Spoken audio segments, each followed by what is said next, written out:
Hello বন্ধুরা, short video দেওয়া হয় কিন্তু ব্লগ ভিডিও করা হয় না, সময় পাই না। কিন্তু আজকে তাল নিয়ে ভিডিও করতে চলে এলাম। ব্রাহ্মণবাড়িতে তাল, নারকেল এইসবের তো অভাব নেই। তো পুজো করে তাল পেয়েছে, অনেক তাল পেয়েছে। তো তালের মধ্যে থেকে দুটো তাল নিয়ে আজকে তালের বড়া বানাবো। তাই এদিকে তাল ঘষতে বসে গেছি, সমস্ত কাজ সেরে তাল ঘষতে বসে গেছি। জানো তো, আমি কিন্তু তাল খাই না। আমি তাল, কাঁঠাল এইসবের গন্ধ নিতেই পারি না।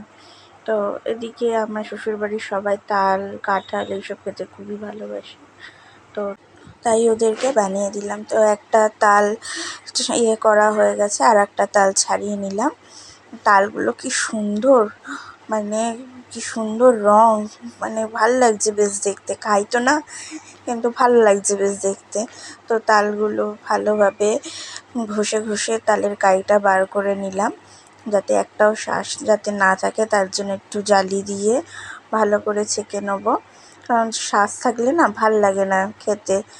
তো তালগুলো ভালো করে জালি দিয়ে ছেঁকে নিলাম। তালগুলো ছাঁকা হয়ে গেছে। এবার আমি একে একে নারকেলটা বাবাকে বললাম একটু ফাটিয়ে দিতে। তো নারকেলটাও ফাটিয়ে দিল। আর নারকেলে দেখুন ফোঁপর হয়ে গেছে। তো নারকেলটা আমি হাত কুড়ানি দিয়ে কুড়িয়ে নিলাম।